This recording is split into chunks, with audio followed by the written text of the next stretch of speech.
Imagine the sound of a young birch tree being bent to its absolute breaking point. It is a wet, straining noise, the protest of living wood being forced into an unnatural arc. Now imagine two of those trees, side by side, their saplings lashed together by heavy ropes and anchored to the frozen ground of a 10th century forest. This is not the beginning of a construction project, nor is it a rustic playground. It is a machine of execution. In the center of this tension stands a man, bound by his ankles to the tops of these two straining birches. He is the Grand Prince of Kiev, a man whose name once commanded fear from the Baltic to the Black Sea. His name is Igor, and in a few seconds the ropes holding the trees down will be cut. The Drevlians, the tribe he came to exploit, are about to show the world that even a wolf can be torn asunder by the very land he tries to devour. This is the moment that birthed a legend of fire and blood, but to understand the flame, we must first understand the cold, calculated heart of the woman he left behind. The year was 945 AD. The Kievan Rus was not yet the sprawling empire of the Romanovs or the Grand Duchy of the later Middle Ages. It was a collection of tribute-paying tribes held together by the strength of the Varangian princes, Viking descendants who had traded their longships for horses and their fjords for the vast, untamed river systems of the east. Igor had ruled for decades, but he was a man aging into a dangerous combination of insecurity and greed. His retinue, the fierce warriors of his personal guard, were whispering in his ear. They pointed to the wealth of Sveneld, one of Igor's generals, whose men were adorned with fine weapons and rich silks. "We are naked and hungry," they grumbled, while Sveneld's men are draped in gold. Stung by the comparison, Igor decided to return to the Drevlians, a forest-dwelling Slavic tribe, to demand a second tribute in a single season. It was an act of political suicide wrapped in the garb of tax collection. The Drevlians were not a weak people. They lived in the deep timber, protected by the marshes and the density of the woods. When Igor arrived for the second time, their prince, a man named Mal, sent word with a simple, chilling logic. If a wolf comes among the sheep, he will take the whole flock unless he is killed. They did not just kill Igor, they made an example of him. They bent the trees, they tied the ropes, and they let go. Igor was literally split in two, his body becoming a gruesome ornament of the forest. The Drevlians then looked toward Kiev. They saw a grieving widow, a young son named Sviatoslav, and a power vacuum. They saw an opportunity to not only stop paying tribute, but to take the throne of Kiev for themselves. They assumed that a woman, left alone in a den of warriors, would be a prize to be collected, a trophy to be won through a strategic marriage. They could not have been more catastrophically wrong. Olga was not merely a wife, she was a survivor from the Pskov region, a woman who had navigated the brutal internal politics of the Rus court for years. When the news of Igor's horrific death reached the wooden walls of Kiev, she did not wail in the streets or tear her hair in public despair. She retreated into the quiet of the royal chambers. She looked at her young son, the rightful heir, and she looked at the map of her husband's fractured domain. She knew that the surrounding tribes were watching. If she appeared weak, Kiev would be carved up like a deer carcass. If she appeared vengeful, she needed to ensure her vengeance was absolute. She waited for the Drevlians to make the first move, knowing their arrogance would lead them directly to her gates. The Drevlians did not wait long. Emboldened by their victory, Prince Mal sent 20 of his most distinguished men, his best men, as envoys to Kiev. They traveled by boat up the Dnieper River, their oars cutting through the gray, mist-heavy water. They arrived not as invaders, but as suitors. They believed they were offering Olga a lifeline. Why stay a widow in a city that would surely fall? Why not marry Prince Mal and unite the Drevlians and the Rus under one banner? They landed their boat on the muddy banks below the city, dressed in their finest furs, their chests puffed up with the pride of regicides.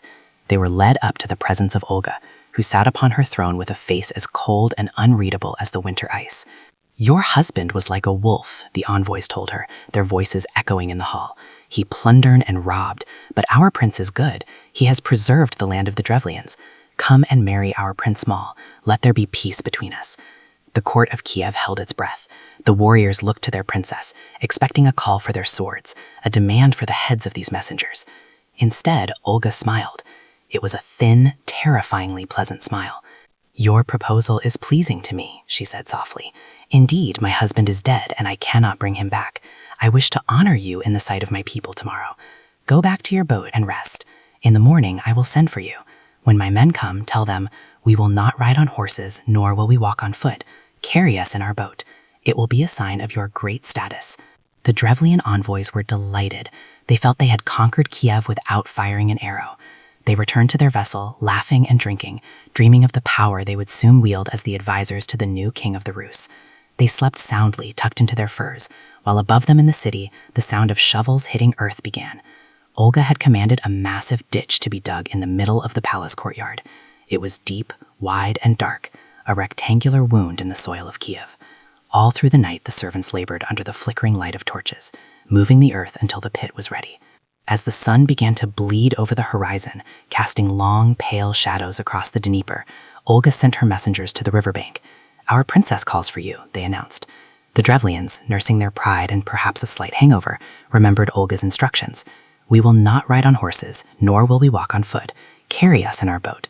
The Kievan soldiers nodded obediently. They hoisted the heavy wooden boat onto their shoulders, the 20 envoys sitting inside like kings on a palanquin. The Drevlians felt magnificent, perched high above the commoners, being paraded through the streets of the city they intended to rule. They waved to the silent crowds, their laughter ringing out over the rhythmic, heavy footsteps of the men carrying them. They were carried through the gates into the heart of the palace grounds, straight toward the great courtyard. As they reached the center, the soldiers stopped at the edge of the newly dug pit. The Drevlians looked down, the smiles fading from their faces as they saw the yawning black void beneath them. Before they could scramble to their feet or reach for their blades, the soldiers surged forward. With a coordinated heave, they pitched the boat into the air.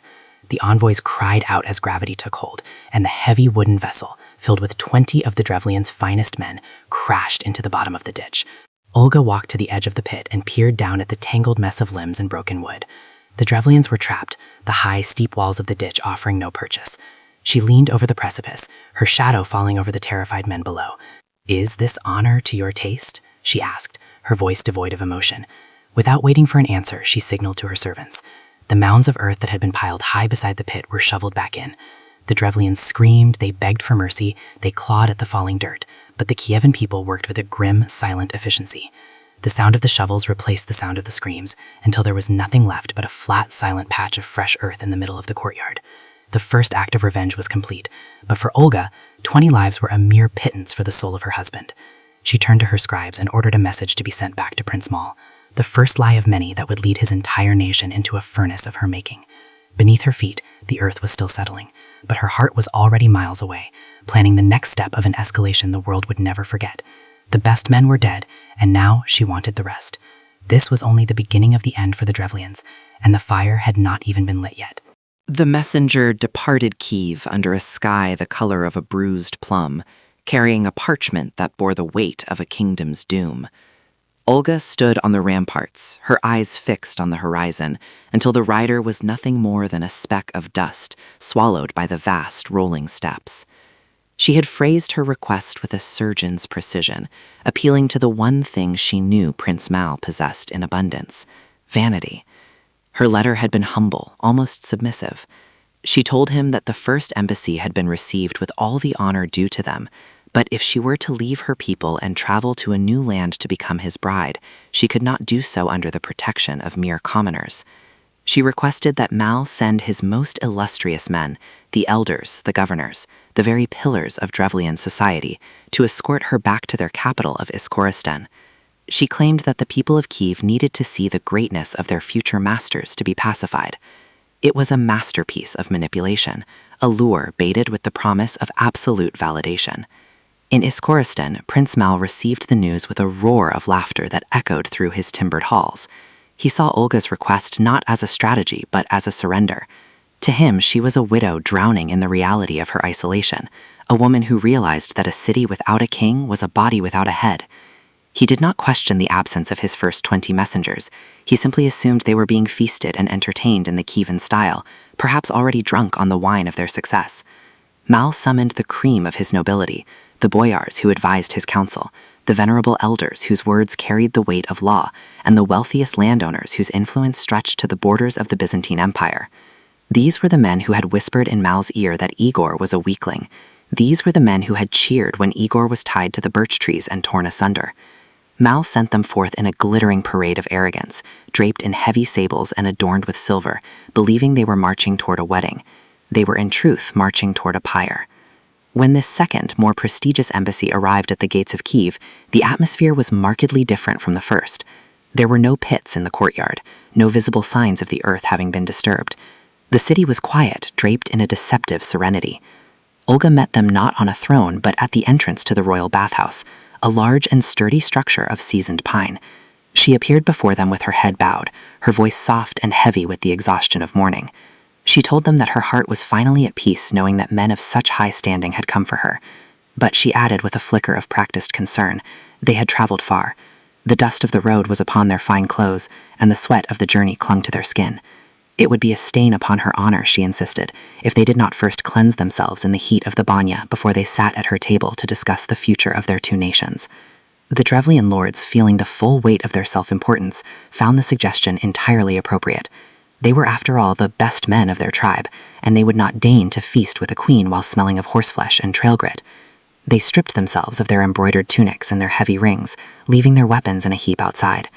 They entered the bathhouse as men who owned the world, naked and vulnerable, their skin already beginning to redden in the preheated air of the antechamber. They laughed and joked, pouring water over the glowing stones to create a thick, suffocating veil of steam.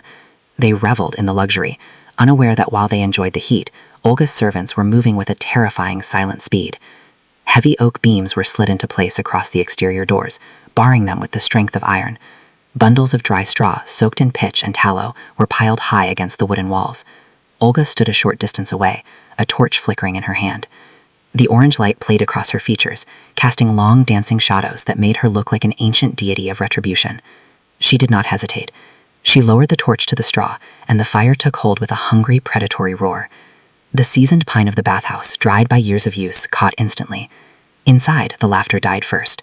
It was replaced by confusion, then by the sound of heavy fists thumping against the barred doors. The Drevlians screamed for release, their voices muffled by the thick logs and the rising howl of the flames. The steam they had so enjoyed turned into a scalding mist that cooked the air in their lungs. Olga stood motionless, the heat of the inferno warming her face, her expression as cold as a winter grave. She watched until the roof groaned and collapsed into the center of the structure, sending a geyser of sparks into the night sky. The second act was finished. The political heart of the Drevlians had been reduced to a pile of smoldering charcoal and calcified bone. But for Olga, the arithmetic of vengeance was still unbalanced. She had killed the messengers and the ministers, but the nation that had murdered her husband still breathed. She called for her scribes once more. The third lie was to be the most daring of all. She sent a final message to Prince Mal, informing him that she was now on her way to Iskoristan with a small retinue. She asked that he prepare a great quantity of mead and a massive funeral feast, or trisna, at the site where her husband Igor had been slain. She claimed she wished to weep over his grave one last time and perform the traditional rites of mourning before she took Mal as her new husband. It was a request steeped in the sacred traditions of their people, a request no pagan ruler could refuse without appearing impious. Mal, blinded by his own perceived victory and the absence of his best advisors, who he still believed were merely delayed, ordered the preparations to begin. He saw it as the final hurdle, a woman's sentimental whim that would lead to his ultimate triumph. Olga set out from Kyiv not with a bridal party, but with a hand-picked vanguard of her most loyal and battle-hardened soldiers. They traveled light, their armor hidden beneath mourning cloaks, their swords sharpened to a razor's edge. As they crossed the border into Drevlian territory, the landscape changed. The forests grew thicker, the air heavier. This was the land that had swallowed her husband, a place of ancient trees and deep-seated resentments. When they reached the outskirts of Iskoristan, near the mound where Igor's broken body lay, they found the Drevlians already in the throes of celebration. Thousands of them had gathered, believing they were witnessing the dawn of a new empire. Great vats of honeyed mead had been prepared, and the smell of roasting meat drifted through the trees. Prince Mal's people welcomed Olga with cheers, seeing her small retinue as a sign of her complete submission. She walked toward the burial mound, her face veiled, the picture of a grieving widow. When the Drevlians asked where their own lords and elders were, the men who had gone to Kyiv to escort her, Olga's voice remained steady. "They are coming," she told them, her words a chilling double entendre. "They follow behind with my treasures." Satisfied, the Drevlians turned back to their cups. Olga ordered her own servants to serve the meat, ensuring that the Drevlians' horns were never empty. She encouraged them to drink to the memory of the past and the promise of the future. She played the role of the gracious hostess at her own husband's wake, watching with a predatory patience as the Drevlian warriors, the commoners, and the remaining low-ranking officials drank themselves into a stupor. As the moon rose over the clearing, the atmosphere shifted. The boisterous songs faded into the heavy, rhythmic breathing of 5,000 drunken men. The firelight flickered over the forms of those who had collapsed where they sat, their senses dulled by the potent Kievan mead. Olga stood at the apex of the burial mound, looking down at the sea of unconscious enemies. The time for theater had passed. The time for the blade had arrived. She looked at her commander, a man whose family had served Igor for decades, and gave a single sharp nod. The mourning cloaks were cast aside, revealing the glint of chainmail and the cold shimmer of drawn steel. The Trisna was about to become a massacre, and the earth of the Drevlian forest, already soaked in the blood of a king, was hungry for the blood of their killers. Olga stood tall, a silhouette against the stars, as the first sword was raised in the silence of the night. The first blow was not a clash of steel, but a wet, heavy thud, the sound of a Kievan axe finding its mark in the neck of a sleeping man. Then came the screams, though they were short-lived, choked off by the ruthless efficiency of Olga's personal guard. The Drevlians, paralyzed by the sheer volume of mead they had consumed, were less than prey. Some tried to rise, their limbs heavy and disobedient, only to be met by the cold, biting edge of a Varangian sword. The Trisna, intended to be a sacred feast of remembrance, had transformed into a slaughterhouse. Olga remained motionless at the summit of the burial mound, her silhouette a dark pillar against the silver moonlight. She did not flinch as the spray of blood reached the base of the hill. She did not turn her head when the begging began, muffled pleas for mercy that were silenced as quickly as they were uttered. The 5,000 Drevlian men, the backbone of their tribal military strength, were being harvested like wheat in late August. There was no honor in this killing, and Olga sought none. She sought only the mathematical subtraction of her enemy's future. By the time the moon had crossed the zenith of the sky, the rhythmic thumping of the slaughter began to slow. The earth of the clearing was no longer just damp with dew, it was saturated, turning into a dark, viscous mire that clung to the boots of the Kievan soldiers. When the last Drevlian throat was cut, a heavy, oppressive silence returned to the forest, broken only by the crackle of the dying funeral pyres. Olga looked down at her hands. They were clean, hidden beneath her heavy robes, but she could feel the phantom heat of the blood that now soaked the ground where her husband's killers lay. She did not wait for the sun to rise over the corpses. Leaving a small detachment to oversee the final disposal of the bodies and to ensure no survivors crawled into the underbrush, Olga turned her back on the mound and began the long journey back to Kiev. Her return was not marked by the typical fanfare of a victorious general. She entered the city gates in the gray light of a drizzling morning, her face a mask of iron resolution. The Kievan Rus were now a state at total war, though the Drevlians did not yet realize the scale of the annihilation that had begun. Olga immediately summoned her boyars and the veteran commanders who had once stood at Igor's side. In the great hall of Kiev, under the watchful eyes of the ancestral spirits, she laid out her plan. This was no longer about localized vengeance or the extraction of a few extra skins of fox fur. This was about the total subjugation of the Drevlian land. She ordered the smiths to work through the night, forging new spearheads and repairing the heavy chainmail that had seen better days during the southern raids. The shipbuilders along the Dnieper were commanded to ready the longboats, for the army would need to move with a speed that the Drevlian scouts could not anticipate. Olga's young son, Sviatoslav, watched his mother from the shadows of the throne. He was a child of barely 10 summers, but in his mother's eyes, he saw the blueprint for the ruler he was to become. She was teaching him that a crown was not just a piece of gold, but a burden of blood that must be defended with absolute ruthlessness. By the spring of 946, the Kievan machine was ready. Olga led the army herself, a rare sight in an age where the battlefield was considered the exclusive domain of men. She rode at the head of a massive column of infantry and cavalry, her presence a stabilizing force for the Norse Slavic warriors who followed her. They marched back into the Drevlian territories, but this time there were no pretenses of diplomacy. They moved as a harvesting fire. The Drevlians, having lost their best warriors and their most influential nobles at the Trisna and the earlier ambushes in Kiev, were forced to scramble together a militia of farmers and boys. The two forces met in a wide grassy plain not far from the Drevlian capital of Iskarestan. The Drevlian lines were ragged, their equipment mismatched, and their hearts heavy with the knowledge of what had happened to their kinsmen at the burial mound. Olga gave the signal for the attack. According to the ancient chronicles, she placed the first spear in the hand of young Sviatoslav. The boy, sitting atop a massive warhorse, took the spear and cast it toward the enemy. It was a symbolic gesture. The spear barely cleared the horse's ears and struck the ground just a few feet away, but the Kievan army erupted in a roar that shook the very trees. "The prince has begun, let us follow the prince," they cried. The Kievan charge was a wall of steel that the Drevlians could not hope to contain. The battle was brief and bloody. The Drevlian militia broke under the first impact, fleeing back toward the safety of their city walls.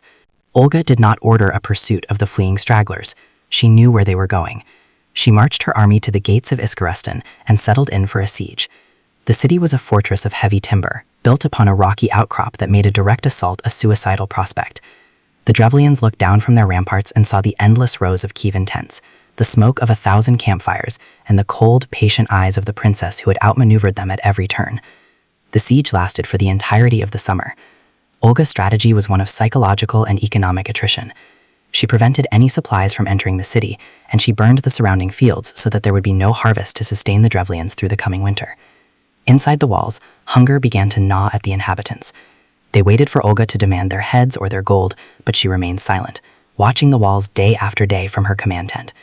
She was waiting for the desperation to ripen, for the moment when the Drevlians would be willing to believe in the impossible, that she was capable of mercy. Finally, as the first leaves began to turn gold and the morning air grew sharp with the hint of frost, Olga sent a herald to the gates of Iskarestan. The message was unexpectedly gentle. "Why do you persist in dying of hunger?" the herald shouted to the weary men on the battlements. "All your other cities have surrendered and agreed to pay tribute. They are tilling their fields in peace while you starve in the dark. I do not seek further revenge. I have already had my fill of it at the mound and on the battlefield. I only wish for a small symbolic tribute to settle the debt of my husband's blood and to acknowledge my son's right to rule." The Drevlian leaders, desperate for any reprieve, asked what she required. They expected demands for mountains of silver or hundreds of slaves or the heads of their remaining elders. Instead, Olga's request was almost absurd in its simplicity. "Give me 3 pigeons and 3 sparrows from every house," she said. "I do not wish to burden a city that has already suffered so much hunger.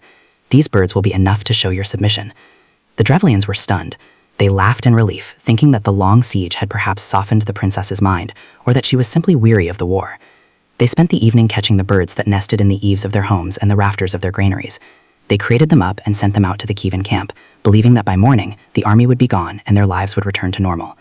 They did not notice the Kievan soldiers preparing small pieces of sulfur and cloth, nor did they see the grim smile on Olga's face as she watched the crates of birds being delivered to her feet.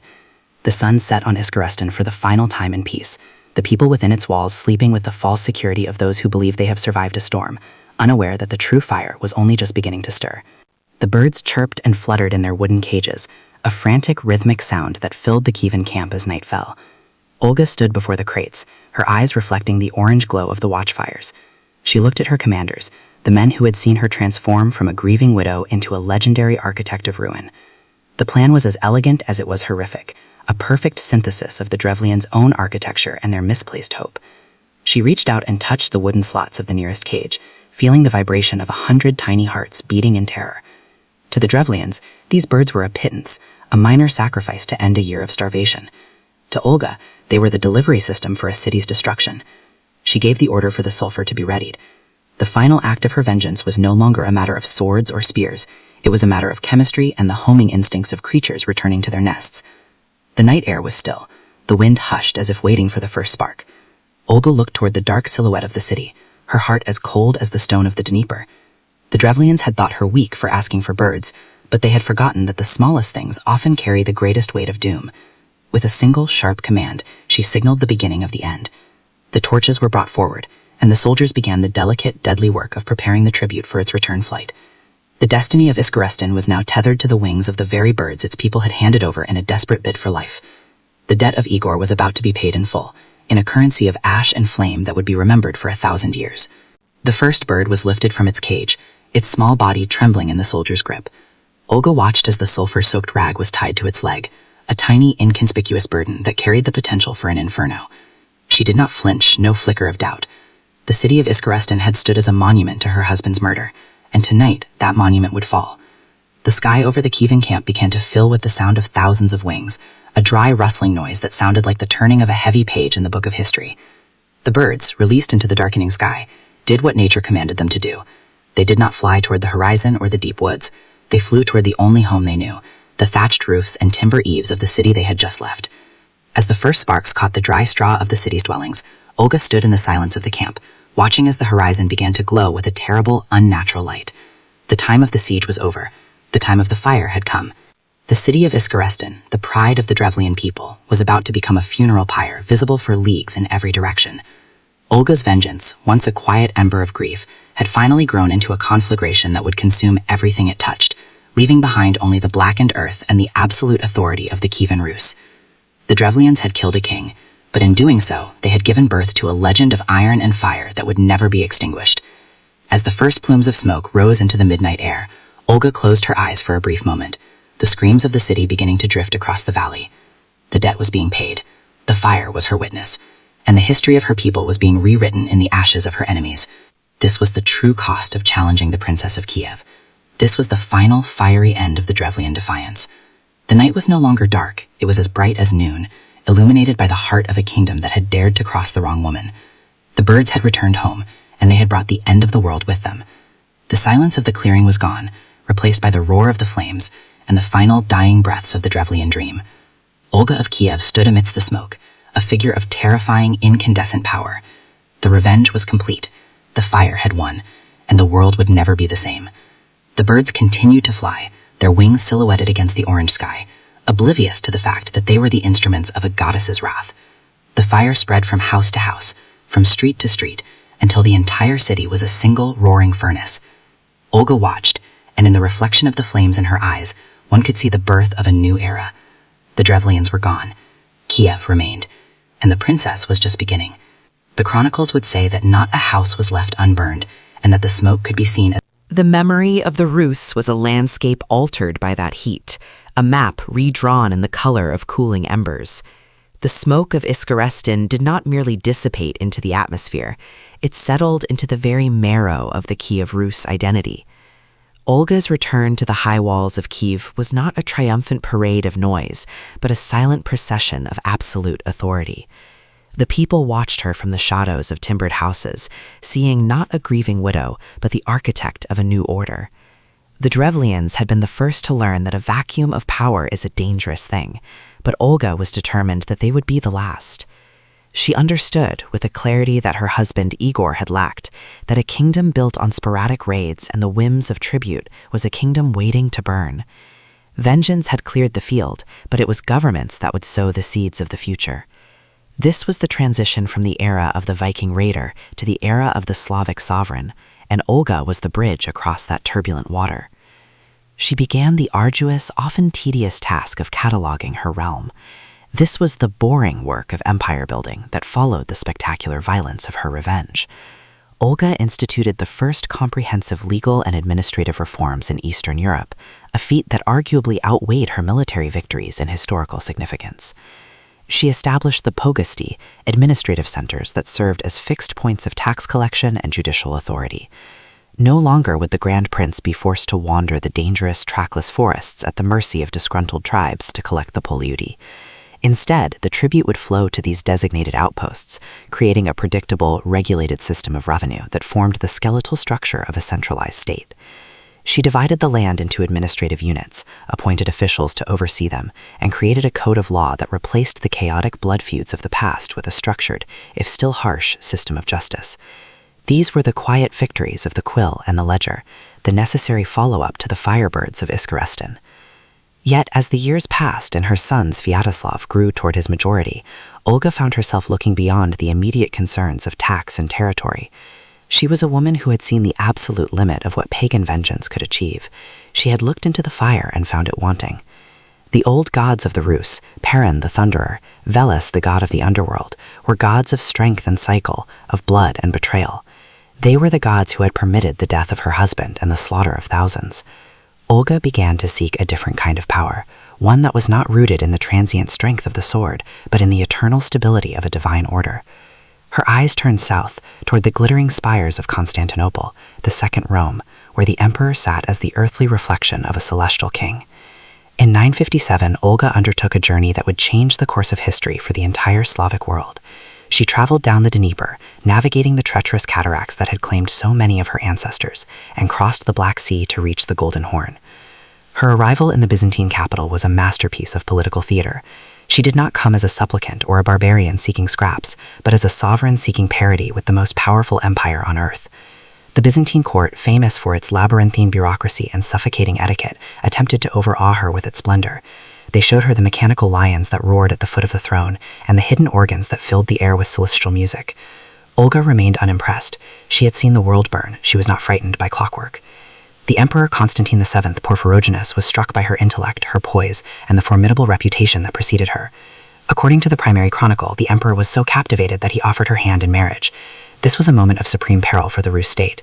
To marry the emperor would be to surrender the independence of her people, turning Kyiv into a mere province of the Byzantine Empire.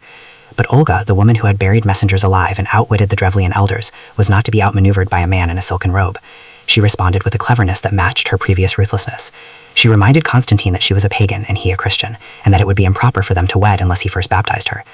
The emperor agreed, standing as her godfather during the sacred rite in the Hagia Sophia. When the water was cleared and Olga emerged with the Christian name Helena, the emperor renewed his proposal.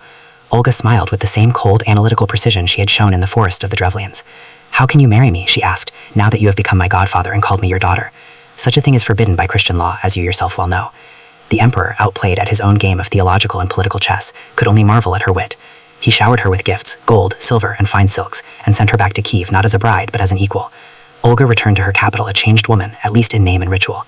She brought with her the first sparks of a new fire, the fire of Christianity. She attempted to convert her son, Sviatoslav, who had now grown into a fierce, restless warrior. Sviatoslav, however, was a man of the old world. He lived his life on the move, sleeping on a saddlecloth with a stone for a pillow, his hair shorn in the style of a steppe nomad. He laughed at his mother's new faith, claiming that his men would mock him if he abandoned the gods of the hearth and the battlefield. "The faith of the Christians is a weakness," he told her, "and I am a man of strength." Olga did not press him further, knowing that the seed she had planted would need time to germinate. She remained the regent, the stabilizer, while her son campaigned across the plains, conquering the Khazars and the Bulgars, expanding the borders of the Rus, while his mother maintained the heart of the empire. Her final great act of leadership came in 968, when the Pechenegs, a nomadic tribe from the east, laid siege to Kyiv while Sviatoslav was away on a distant campaign. The city was starving, and the end seemed certain. Olga, now elderly and frail, did not despair. She coordinated the defense of the city and managed to send a messenger across the Dnieper to summon a relief force. Through a combination of tactical deception and sheer willpower, she held the city until her son could return to drive the invaders away. It was a final reminder that the architect of Ash was also the mother of the city. When Olga died in 969, she was buried according to Christian rites, the first ruler of the Rus to be so honored. Her grandson, Vladimir the Great, would eventually complete the work she had begun, officially converting the entire nation to Christianity in 988. History would remember her not just as the vengeful widow of Igor, but as Saint Olga, equal to the apostles. The fire she had started at Iskorostan had eventually been transformed into the candle glow of the cathedral. She had moved through the world like a storm, destroying the old to make way for the new. She was the woman who understood that to save a people, sometimes she must burn the past to the ground. Her legacy was the Kievan Rus itself, a state born of blood, structured by law, and eventually illuminated by faith. The birds of Iskorostan were long dead, their ashes scattered by the winds of the centuries, but the nation Olga built remained, as eternal and unyielding as the stone of Kyiv itself.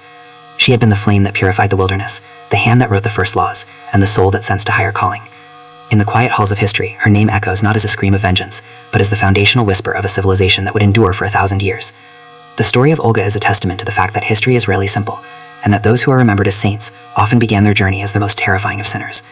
Her fire did not just consume, it forged, and in that forging, the Rus found their first true mother, a woman of iron and ash, whose shadow still falls across the landscape of the East. The embers are cold now, but the light she lit remains.